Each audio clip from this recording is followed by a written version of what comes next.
বাগেরহাটে 4টি সংসদীয় আসন পুনর্বহালের দাবিতে জেলা ও উপজেলা নির্বাচন কর্মকর্তার কার্যালয়ের সামনে আজও অবস্থান নিয়েছে সর্বদলীয় সম্মিলিত কমিটি। এ বিষয়ে বিস্তারিত জানাতে সেখান থেকে আমাদের সঙ্গে সরাসরি যুক্ত হচ্ছেন সহকর্মী এস.এম.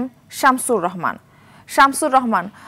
অবস্থান কর্মসূচির বিষয়ে বিস্তারিত জানাবেন আমাদের।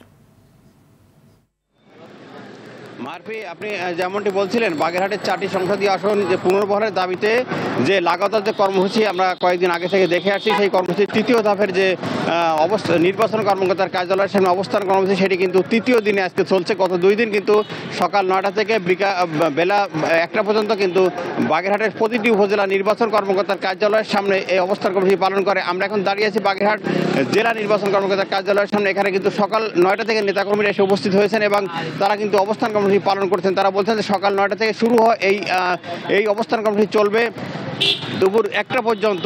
মাফি, জানিয়ে রাখি, এই বিষয়টি কিন্তু আদালতেও রিট হয়েছে এবং আদালত কিন্তু ইতিমধ্যে কিন্তু একটি রুল জারি করেছে যে কেন বাগেরহাটের যে এই 4টি আসন কেন ফিরিয়ে দেওয়া হবে না, এ বিষয়ে কিন্তু রুল জারি করেছে।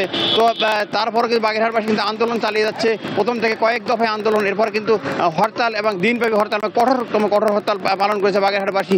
তারা কিন্তু বিভিন্ন মোড়ে এবং বাগেরহাটকে সারা বাংলাদেশ থেকে আলাদা করে দিয়েছিল। এই আন্দোলনকারীরা সর্বদলীয় সম্মিলিত কমিটির ব্যানারে এই আন্দোলন হচ্ছে এবং তারা সর্বদলীয় সম্মিলিত কমিটির যে নেতৃবৃন্দ, তারা কিন্তু গতকাল জরুরি বৈঠক করে এই কর্মসূচি ঘোষণা করেন। সেই কর্মসূচির মধ্যে আজ এখানে নির্বাচন কর্মকর্তার কার্যালয়ের সামনে অবস্থান এবং আগামীকাল শুক্র শনিবার তারা কিন্তু এই বন্ধ থাকার কারণে তারা কিন্তু আর জনস্বাক্ষর কর্মসূচি পালন করবে, এমনটি তারা আমাদের জানিয়েছেন। তো এই আন্দোলন কর্মসূচি থেকে আমাকে জানানো হয়েছে যে যতক্ষণ পর্যন্ত তাদের 4টি আসন ফিরিয়ে দেওয়া হবে, নির্বাচন কমিশন ফিরিয়ে না দিবে, ততক্ষণ কিন্তু এই আন্দোলন অব্যাহত থাকবে, এমনটি তারা আমাদের বারবার জানিয়েছেন এবং তারা সেইভাবে প্রস্তুতিও নিয়েছেন। তো মারফি, এটাই ছিল বাগেরহাট থেকে আমার কাছে সর্বশেষ। ধন্যবাদ আপনাকে।